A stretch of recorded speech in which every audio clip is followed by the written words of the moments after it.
The crystal glasses clink, a sharp, bright sound against the low hum of conversation. It's a familiar sound, the soundtrack to so many of these perfect family dinners. Perfect if you're on the outside looking in. Her mother's jasmine perfume, thick and cloying, suffocates me. It always does. It's the scent of being erased. And this, my mother says, her voice smooth as silk, gesturing towards me with a perfectly manicured hand, is our other daughter. Again, the word screams in my head. Our other daughter, not Maya, just the spare, the afterthought. The clinking of the glasses suddenly sounds like tiny hammers against my skull. The rich scent of roast beef and rosemary from the gleaming serving dishes on the mahogany table makes my stomach churn. Our guests, the Hendersons, important business associates of my father, of course, smile politely. Mr. Henderson's tie is slightly askew, the only imperfect thing in the room besides the gaping hole where my name should be. Mrs. Henderson's pearls gleam, almost as brightly as the chandelier overhead, a cascade of glittering teardrops. My hands tremble just a little under the starched white napkin in my lap. I can feel the familiar heat rising in my cheeks. It's Maya, actually, I say, my voice barely a whisper. The scent of jasmine intensifies, or maybe it's just my rising panic. Mother waves a dismissive hand, her diamond rings flashing. Oh, names, names. She laughs, a light tinkling sound that doesn't reach her eyes. Those eyes, cool and assessing, flick over to me for a split second before returning to her guests. The rejection, so casual, so complete, still manages to pierce me. It always does. The metallic tang of blood, faint but there, fills my mouth as I bite the inside of my cheek. A habit born of years of these small, constant paper cuts to the soul. My father clears his throat. More wine, Henderson? He booms, ever the genial host, expertly steering the conversation away from the awkwardness, away from me. The scent of expensive Merlot briefly overpowers the jasmine as he pours, but something inside me snaps. Not a loud crack, but a quiet, decisive shift. I've had enough. Enough of being the ghost at their feast. Enough of the slow, agonizing death of 1,000 dismissals. I place my napkin neatly beside my plate. The silver fork beside it feels cold and heavy.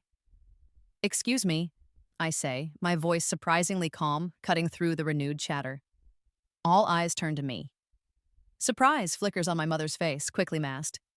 I stand, my chair scraping softly against the polished wood floor. The crystal goblets on the table seem to vibrate with the sudden tension. I offer a small, polite smile to the Hendersons. It was lovely to meet you. Then, I turn and walk out of the dining room. Each step is measured. I don't run.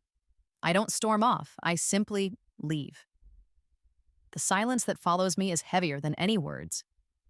I can feel their stares burning into my back. Once in the hallway, the heavy scent of old wood and lemon polish, a welcome change from the jasmine-laden dining room, I pull out my phone. My fingers are steady now. I dial a number I've had saved for months. Yes, I say, my voice low and firm, the sound of the ticking grandfather clock in the hall counting down the seconds to a new life. I'd like to schedule the legal name change appointment. For tomorrow morning, if possible. The faint, sweet smell of wilting roses from a nearby vase barely registers. The only thing that matters is the click of the receiver on the other end as the appointment is confirmed. A knot I didn't even realize I was carrying loosens in my chest. This is it. No more other daughter. The call ends and I lean against the cool, paneled wall. The memory isn't just from tonight. It's a pattern woven into the fabric of my life. It's the birthdays where my cake was an afterthought, a smaller, plain version of my sister Clara's elaborate confection. The school graduations where my name, if mentioned at all, was mispronounced, while Clara's achievements were heralded with booming pride. The metallic taste of biting my tongue, that coppery tang of swallowed words and stifled hurt, is a constant companion through these memories. I remember poring over family photo albums, searching for myself. Sometimes I was there, a blurry figure on the edge of the frame, easily cropped out. More often, I was missing entirely, as if I'd simply ceased to exist for that particular holiday or celebration. The crisp, slightly chemical smell of old photo paper is strangely comforting now, a tangible link to those moments of erasure. I was always the quiet one, the good one, the one who got straight A's, who won the scholarships they never mentioned at dinner parties. I was the mediator when Clara, Golden Clara, threw her spectacular tantrums.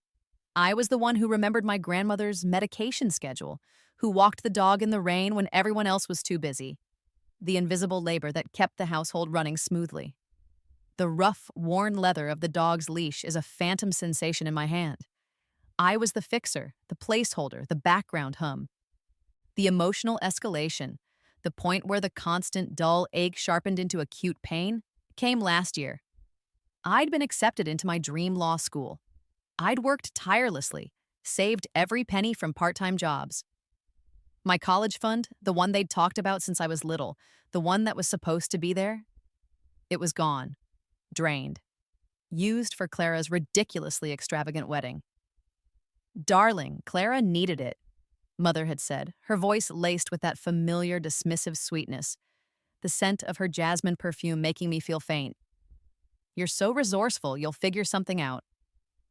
That's when I started documenting, quietly, meticulously. The cool, smooth surface of my phone became my confidant as I snapped photos of financial statements left carelessly on Dad's desk. I saved texts, the ones where my requests for help were ignored, where my achievements were belittled. The faint hum of the scanner in my room became a nightly ritual as I copied bills, receipts, anything that painted a clearer picture of their casual cruelty and financial diversions. My small, hidden savings account, built from years of babysitting and tutoring, started to grow. Not for law school anymore, for escape. The real twist, the one that shattered the already fractured foundation of my world, came 3 months ago. I was searching for a misplaced insurance policy in Dad's study, the air thick with the smell of old books, pipe tobacco, and deceit. Tucked away at the back of a filing cabinet in a folder labeled Misc Old, I found them. Legal documents, adoption papers. My name, my original name, stared up at me from the yellowed page. The rough, brittle texture of that decades-old paper felt like it was burning my fingertips. Maya, not their biological daughter. Adopted, and never, ever told. The world tilted. Every memory, every slight, every forgotten name replayed in my mind, now cast in a sickening new light. It wasn't just neglect, it was a deliberate, sustained erasure of someone who was never truly theirs to begin with. The quiet ticking of the grandfather clock in the hall suddenly sounded deafening, each tick a reminder of a life built on a lie. My hand clenches. Tomorrow, I'm not just changing my name, I'm reclaiming the one they stole. The revelation of the adoption papers was like a key unlocking a door I never knew existed. Suddenly, the missing pieces of my life, the constant feeling of being an outsider in my own family, clicked into place with horrifying clarity. My paralegal skills, honed during my pre-law studies and countless hours interning at a small firm, kicked in. The musty smell of old legal files, a scent I'd once found comforting in its promise of order and justice, now felt like the dusty breath of long-buried secrets. I started digging. My first stop was the county records office. The faint scent of stale coffee and industrial cleaner hung in the air as I navigated the labyrinthine archives. The rough texture of yellowed documents, the stiff crackle of microfiche, became my world. I requested my original birth certificate, the one predating the adoption, and there it was, a different surname. Sinclair, and with it, a trail. A small note attached, a legal annotation about an estate. This led me to a series of probate court records. The air in this section of the archives was even staler, heavy with the weight of concluded lives and dispersed possessions. It took days, sifting through dense legal jargon, cross-referencing names and dates, but then I found it, a will. My birth mother's will, and a trust, a significant one, established in my name to be managed by a trustee until my 25th birthday. My heart hammered against my ribs, a wild bird trapped in a cage. I was the heir to a fortune. The scent of old paper and binding glue seemed to swirl around me, thick and suffocating. The emotional turmoil was immense. My entire life, my identity, had been a carefully constructed lie.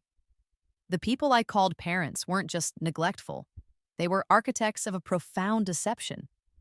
The taste of bitterness, metallic and sharp, was a constant presence in my mouth. Were they ever truly my family? Or was I just an investment they were waiting to cash in on, or perhaps suppress? During this period, Elena, my mentor at the law firm where I interned, became my rock. She was a sharp, no-nonsense senior partner with eyes that missed nothing. I found myself confiding in her one late evening, the office quiet, the city lights twinkling outside the panoramic windows. The scent of her strong, black coffee, a constant in our late-night work sessions, filled the air as I haltingly told her my story, the words tumbling out in a torrent of grief and anger.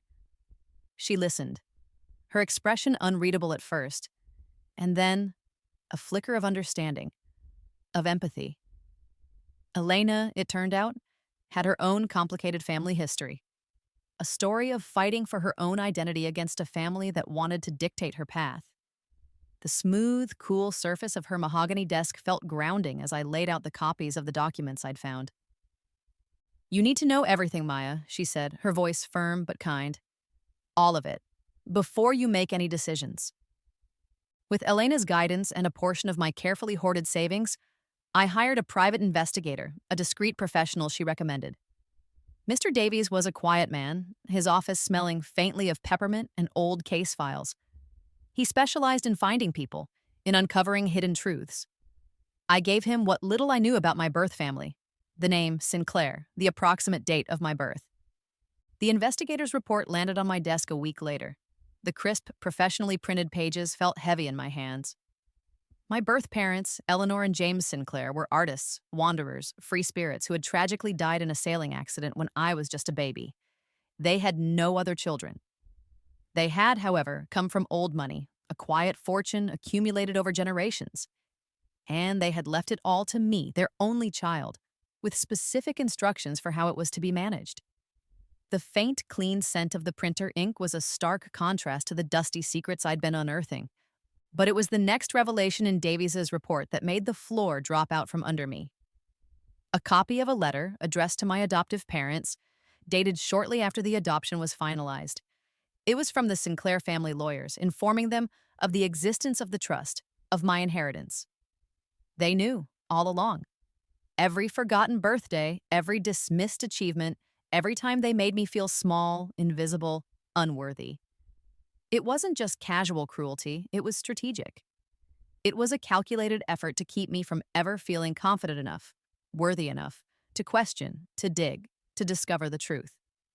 The realization hit me with the force of a physical blow. They were keeping me small to control the money. The musty smell of those old legal files in my father's study suddenly reeked of their greed. My breath hitched. My 25th birthday. The trust documents were clear. Control would pass to me on my 25th birthday. I scrambled for my calendar, my hand shaking. My birthday wasn't just next month. It was next week. The urgency was a live wire, electrifying every nerve. Time was running out. The investigators' report, the undeniable proof of their lifelong deception, galvanized me. The shock and grief were still there, a raw wound. But now, a cold, hard anger began to crystallize. Elena was my immediate call. The satisfying click of my laptop keys as I forwarded her the report was the first beat in a new rhythm, the rhythm of action. "They knew," I whispered into the phone, the city lights a blur through the sudden tears that welled in my eyes. "Elena, they knew everything." The scent of the slightly burnt coffee I'd made earlier filled my small apartment, a stark contrast to the expensive, curated scents of my supposed family home.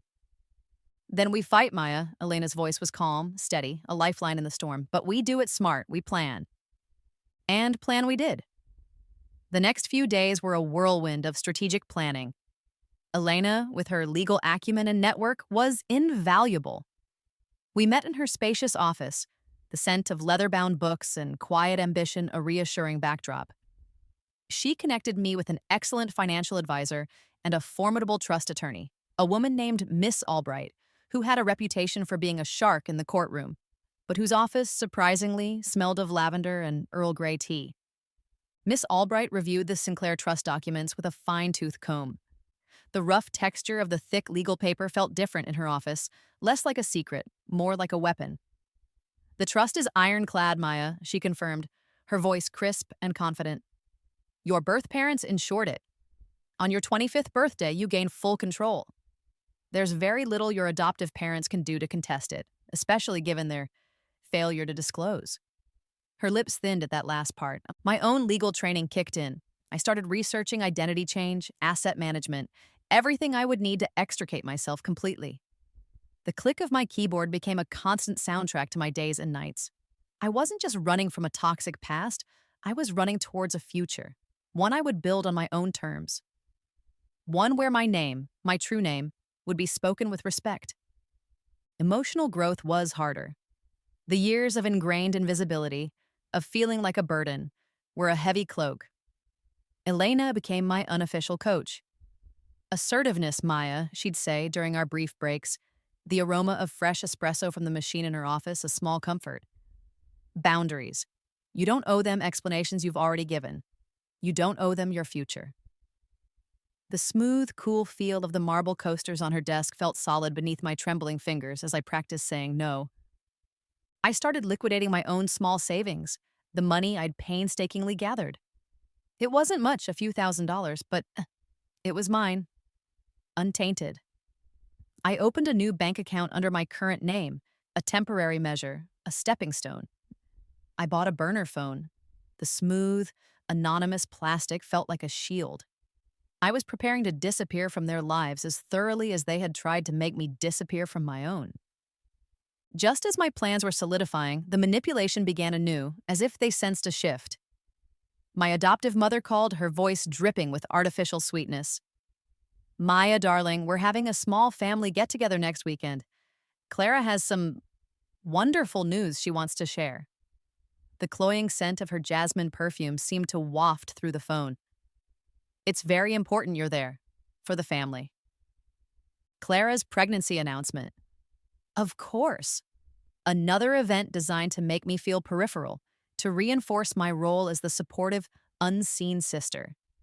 The internal conflict was a sharp, twisting pain. A part of me, the child who had craved their approval for so long, wavered. They were, after all, the only family I'd ever known. The thought of abandoning that, however toxic, felt like stepping off a cliff. The faint, comforting smell of the old quilt on my bed, a quilt my adoptive grandmother had made, brought a pang of guilt. I confessed my hesitation to Elena. We were at a small, quiet cafe near her office, the air filled with the comforting aroma of baking bread and roasted coffee beans. She listened patiently, then shared a piece of her own story. A tale of a controlling father, a family business she was expected to join, a dream she'd almost given up. They will use every tool they have, Maya, she said, her eyes holding mine. Guilt is a powerful one. Love, feigned or real, is another. But you know the truth now. Your loyalty is to yourself, to the life your birth parents wanted for you. Her words and the rough, warm texture of the ceramic coffee mug in my hands strengthened my resolve. The next day, a certified letter arrived. The crisp, official envelope felt electric. It was from Miss Albright. Confirmation. The Sinclair Trust had been fully audited. The current valuation was staggering. Far, far larger than I had ever imagined. The scent of the expensive paper, the embossed letterhead, was the smell of freedom and power. The cliff was still there, but now I knew I had wings. My 25th birthday was in 3 days. The day before my birthday, I stood before a judge in a quiet, sunlit courtroom. The scent of floor polish and old wood was faint, almost reverent. Elena was beside me, a steadfast presence. Miss Albright presented the petition. There were no objections. My adoptive parents hadn't been notified of this specific hearing. There was no legal requirement for it. This was about me. The petition for change of name is granted, the judge announced, his voice resonating in the quiet room. The crisp sound of the gavel striking the wooden block was like a starting gun. You are now, legally, Phoenix Sinclair. Phoenix, a name I had chosen carefully. Rising from the ashes of a life that was never truly mine. Sinclair, the name of the parents who had wanted me, who had provided for me even in death. The ink on the official document, as I signed my new name, was a deep, vibrant blue. The smell of it, fresh and permanent, was the scent of rebirth. That evening, in the privacy of my small apartment, the windows open to the cool night air that carried the distant sounds of city life and the faint aroma of damp earth from a recent shower. I performed a private ceremony. I took out my old driver's license, my social security card, my library card, all bearing the name Maya, the name they had given me and then forgotten so easily. One by one, I fed them into a small metal bin and struck a match. The flames licked at the plastic and paper, curling the edges, blackening the photos. The acrid smell of burning plastic filled the air, a cleansing fire. As the last embers died down, I finally allowed myself to cry.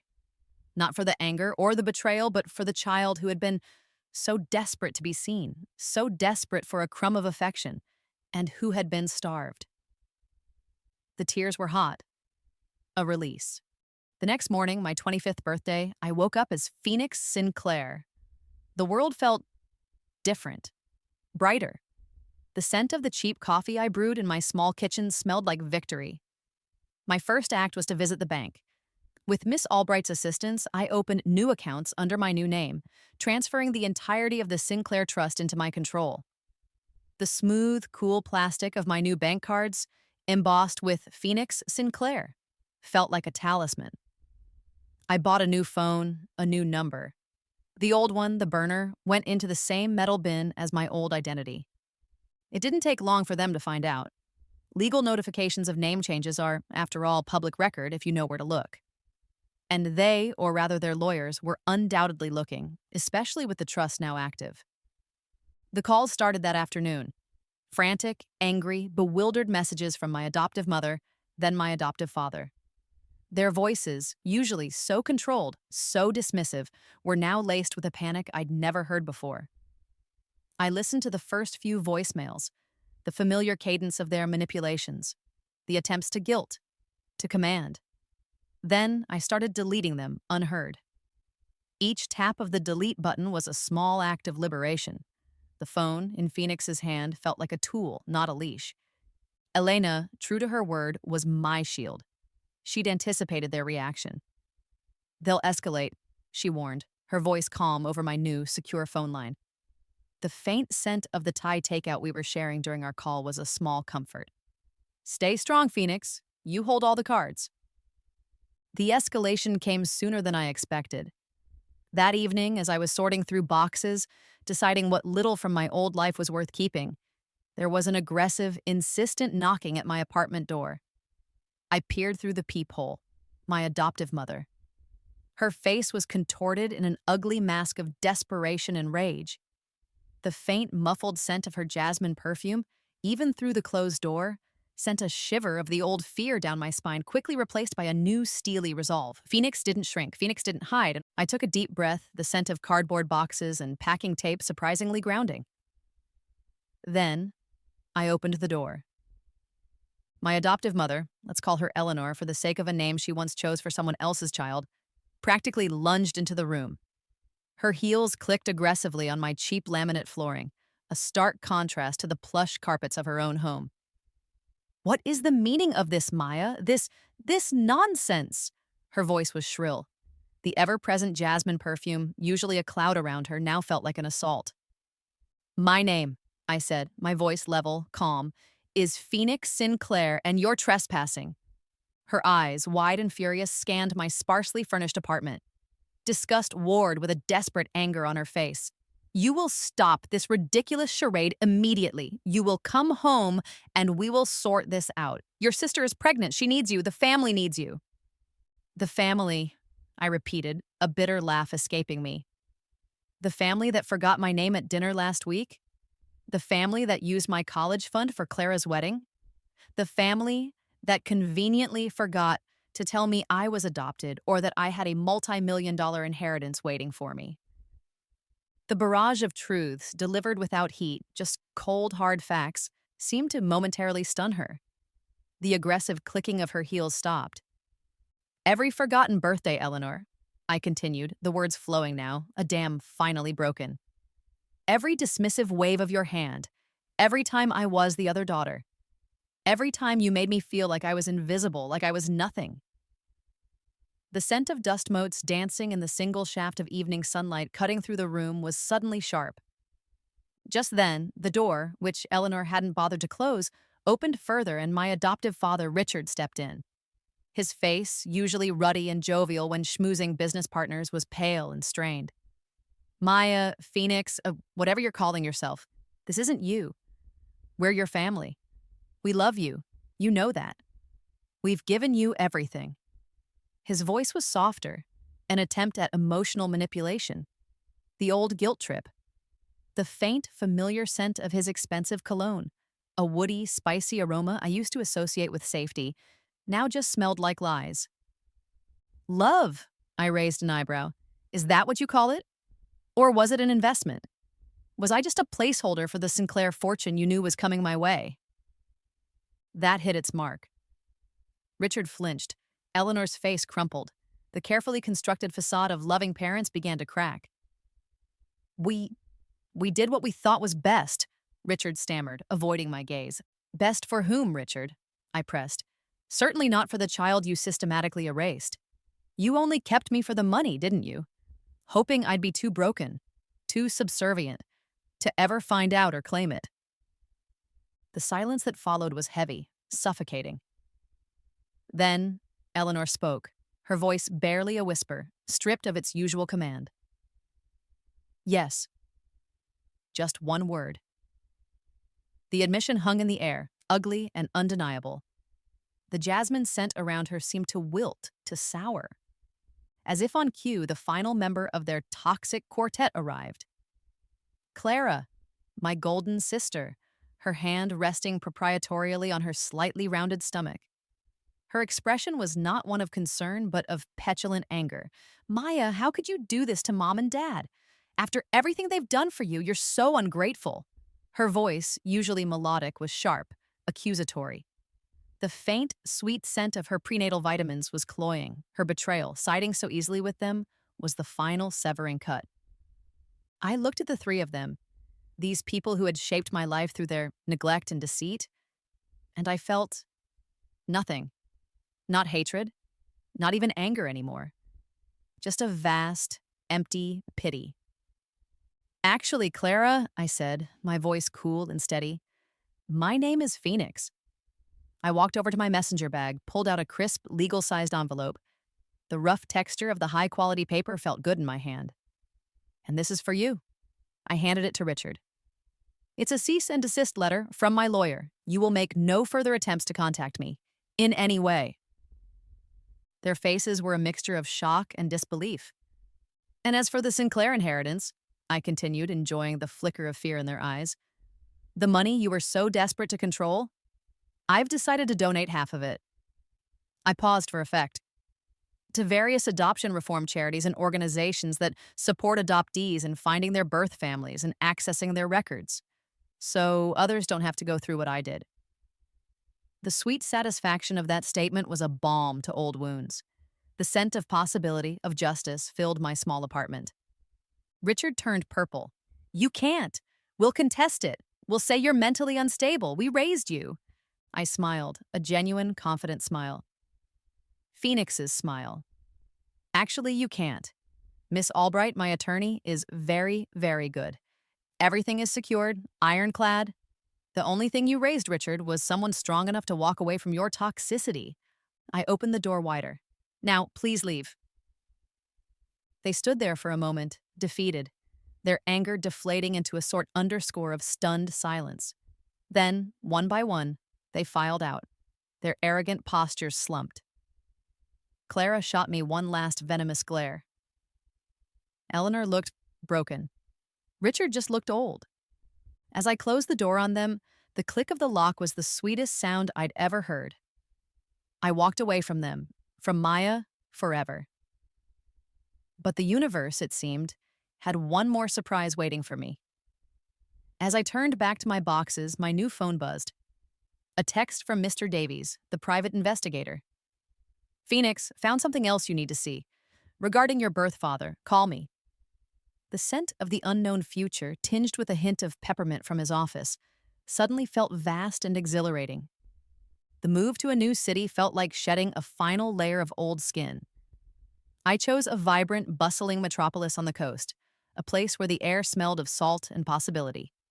My new apartment, small but with a breathtaking view of the ocean, was filled with the scent of fresh paint and the aroma of the strong coffee I brewed each morning in my favorite mug, a simple ceramic one, chosen for its comfortable feel in my hands. This was Phoenix's space, filled with Phoenix's choices. My dream job, a position at a nonprofit dedicated to advocating for adoptee rights and family reunification, was challenging and deeply fulfilling. The office didn't smell of old secrets or deceit, but of printer ink, determination, and the cheap but cheerful air freshener the receptionist favored. Something vaguely like ocean breeze. Here, my past wasn't a wound to be hidden, but a source of strength, of empathy. I used my legal skills, my newfound resources, and my personal story to help create meaningful change in adoption services, ensuring transparency and support for others like me. The crisp, satisfying rustle of policy papers and successful case files became a new, welcome sound. I started therapy. Dr. Ramirez's office was a calm oasis, smelling faintly of chamomile tea and old, comforting books. There, I began to unpack the years of emotional trauma, the deeply ingrained feelings of worthlessness. It was hard work, confronting the ghosts of my past, but each session chipped away at the armor I'd built around myself, allowing the real Phoenix to emerge. Vulnerable, yes, but also resilient and whole. The soft, yielding texture of the therapy couch cushions felt like a safe place to land. Slowly, tentatively, I began to build a chosen family. Colleagues who became friends, neighbors who shared laughter and late-night talks over cheap wine. People who saw me, valued me for who I was, not for what I could provide or how well I stayed in my designated box. The warm, yeasty smell of freshly baked bread from the bakery downstairs, where my new friend Anya worked, often drifted into my apartment, a scent of community and simple joys. And then there was Ben. I met him at a local art fair where he was showcasing his stunning landscape photography. He had kind eyes and a laugh that made my own heart feel lighter. His small studio smelled of darkroom chemicals, old cameras, and an adventurous spirit. He loved my new name, the story behind it. He loved me, unconditionally, with a gentle strength that felt like coming home. The slightly rough texture of his calloused photographer's hands holding mine felt real, honest. In memory of my birth parents, Eleanor and James Sinclair, I established a foundation. Its mission: to support young artists from disadvantaged backgrounds and to fund programs that fostered creativity and free expression. The cool, smooth feel of the foundation's newly printed brochures, bearing their names alongside mine, felt like a promise kept. One afternoon, a young woman named Sarah was referred to my nonprofit. Her story was achingly familiar. A family that dismissed her, manipulated her, made her feel small. The scent of the cheap floral perfume she wore reminded me so much of myself just a year ago. I listened, I shared, I offered her the resources and support I'd never had. Helping her take the first steps towards her own liberation was a full circle moment, a profound affirmation of the path I'd chosen. The faint, hopeful scent of rain on hot pavement after we left the office together felt like a new beginning for both of us. Life was good, full, real, but the universe, it seemed, wasn't quite done with its surprises. An email landed in my inbox one rainy Tuesday. The subject line, urgent, Sinclair family matter, Mr. Davies. My heart gave a familiar lurch. The private investigator. I'd almost forgotten his last text amidst the whirlwind of starting my new life. I quickly dialed his number. Phoenix, Mr. Davies' calm voice came down the line, the faint, familiar hint of peppermint in his tone. I apologize for the delay. It took some time to verify.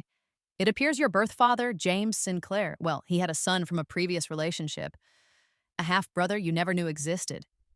And Phoenix? He's been searching for any surviving Sinclair family for years. A brother. The word echoed in my mind. Losing the family I'd known had been painful, yes, but necessary. But to find a piece of my true family, a piece I never imagined. Sometimes I realized losing a family, the one that never truly saw you, was the only way to finally find yourself and, perhaps, to find the family that was always meant to be yours. The journey of Phoenix was far from over. 1 year later, I'm not just surviving, I'm thriving. The sunlight streams through the large windows of my office at the foundation, warming my face. The scent of old books from the research library mingles with the fresh, salty air from the nearby ocean, a constant reminder of my new life, my new freedom. Phoenix Sinclair is no longer just a legal document. She's a woman living a life of purpose. The Phoenix Sinclair Foundation has become a beacon of hope. We've helped dozens of young artists launch their careers, funded innovative community arts programs, and through my work at the Adoptee Rights nonprofit, we've successfully lobbied for legislative changes that make it easier for adoptees to access their original birth records. The satisfying thud of a successfully funded grant proposal landing on my desk is a sound I'll never tire of. My personal life is rich and fulfilling. Ben is more than just a romantic partner. He's my best friend, my confidant, my chosen family. Our apartment, now filled with his stunning photographs and my ever-growing collection of books, smells of shared meals, laughter, and the comfortable silence of two people who truly see and accept each other. The smooth, worn wooden surface of our dining table has witnessed countless conversations with our vibrant circle of friends, people who know my name, celebrate my journey, and fill my life with genuine warmth. A few months ago, a carefully wrapped baby gift arrived at my office. No return address, but the expensive pastel wrapping paper and the faint, almost undetectable trace of jasmine perfume told me everything I needed to know. Clara's child, my adoptive family's last-ditch attempt at manipulation, a Trojan horse of feigned familial connection. I sent back an equally expensive, anonymous gift for the baby, a polite but firm boundary. Then I donated a significant sum to a children's charity in the baby's name, a different one, assuring they'd know. My generosity would be on my terms, not theirs. The sharp, clean scent of new beginnings was for me, not for revisiting the old. I did meet my half-brother Ethan. He's a kind, quiet man with our father's eyes and a shared love for the sea. Our first meeting was tentative, the air filled with the scent of the slightly brackish water at the marina where he kept his small sailboat. There were tears, shared stories, and the slow, careful weaving of new family threads. It's not a replacement for what I lost or what was stolen, but something new, something precious. He calls me Phoenix, and it sounds like belonging. This afternoon, I'm working on the final edits of my memoir. It's a difficult process, revisiting the pain, but also a cathartic one. The rhythmic click of my keyboard is steady. If my story can help even one other person feel less alone, less invisible, then it's worth it. The working title? They Forgot My Name. The subtitle? How I Chose My Own. Later, I'll go home and tend to the small garden Ben and I planted on our balcony. The rich, loamy smell of the earth, the vibrant greens of new shoots pushing through the soil. It's a constant reminder of growth, of beauty emerging from destruction. The rough texture of the terracotta pots feels grounding, real. As the sun begins to set, casting long shadows across my office, I catch my reflection in the darkened window. There are still faint traces of Maya in the set of my jaw, the slight worry line between my brows. But the eyes looking back are different. Clearer, stronger. They are Phoenix's eyes. I finally see myself, not as the forgotten daughter, the invisible girl, but as the woman who walked through fire and emerged, not unscathed, but whole. The woman who understood that her worth was not determined by those who refused to see it, but by her own unwavering choice to claim it. And that, I realize, is the most powerful name of all.